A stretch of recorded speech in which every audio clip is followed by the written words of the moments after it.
बिस्मिल्लाहिर्रहमानिर्रहीम अस्सलाम वालेकुम guys, welcome back to the video. So in the last section हमने what and why environment variables के ऊपर बात की थी। हमने देखा था कि एनवायरनमेंट वेरिएबल्स क्या हैं, हम इनको क्यों यूज़ करते हैं और सबसे बड़ी बात कि हमें इनकी ज़रूरत क्यों पेश आती है।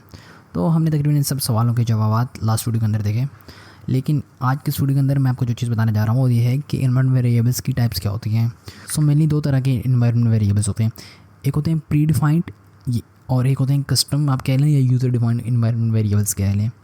प्री डिफाइंड अब क्या होते हैं कि प्री डिफाइंड वो वेरिएबल्स होते हैं जो बाय डिफ़ॉल्ट हमें डॉकर की तरफ से मिलते हैं और हर एनवायरनमेंट वेरिएबल का अपना एक मकसद होता है, यानी कि वो कुछ वेरिएबल्स उन्होंने प्री डिफाइंड कर दिए कि आप इनको इन कामों के लिए यूज़ कर सकते हैं।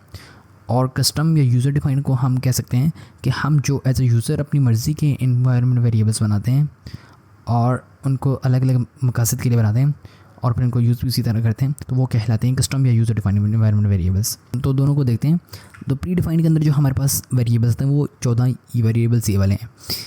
लेकिन उससे पहले जो मैंने दो बातें लिखी हैं वो आप देख लें कि हमें ये वेरिएबल्स डॉकर की तरफ से मिलते हैं ताकि हम कंटेनर का एनवायरनमेंट मैनेज कर सकें। और सबसे बड़ी बात जहाँ पे, और मैंने इस लफ्ज़ को बोल्ड भी किया हुआ है कि हम जस्ट इनकी वैल्यू को चेंज कर सकते हैं, या आप एक और लफ्ज़ का भी इजाफा कर लें, हम ओवरराइड भी कर सकते हैं, क्योंकि इन वेरिएबल्स की भी एक बाय डिफ़ॉल्ट वैल्यू मिलती है। तो अगर हम इनकी कोई वैल्यू सेट नहीं करते तो इनकी जो बाय डिफ़ॉल्ट वैल्यू है वो ऑटोमेटिकली डिटेक्ट हो जाती है, और अगर हम उस वैल्यू को ओवरराइड कर दें तो हम उस वैल्यू को चेंज कर सकते हैं।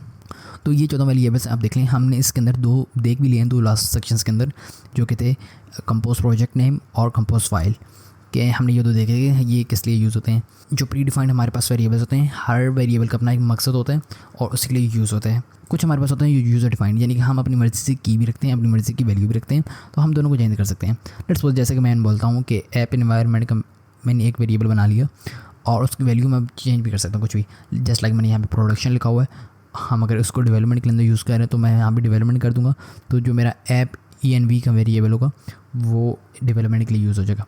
ठीक है, इसी तरह लोकल होस्ट यानी कि डेटाबेस का, तो यहाँ पे मैं कोई सा भी एड्रेस स्पेसिफाई कर सकता हूँ। तो मतलब ये इस तरह के यूज़र डिफाइंड होते हैं कि हम इनकी की भी अपनी रखते हैं और वैल्यू भी अपनी पास कर सकते हैं। लेकिन जो हमारे पास प्री डिफाइंड होते हैं उनके अंदर हम जस्ट इन ये 14 आपने देख ले लें, इनको सिर्फ ओवरराइड कर सकते हैं इनकी वैल्यू को, और अगर सेट नहीं करते तो जो डिफ़ॉल्ट वैल्यू थी वो हमारे पास आ जाती है। So that's it for this video. I hope so आपको समझ में आ गई होगी। तो इंशाल्लाह मिलते हैं नेक्स्ट वीडियो के अंदर। तब तक के लिए ख्याल रखिए अपना भी और आपको चाहने वालों का भी। अल्लाह हाफिज़।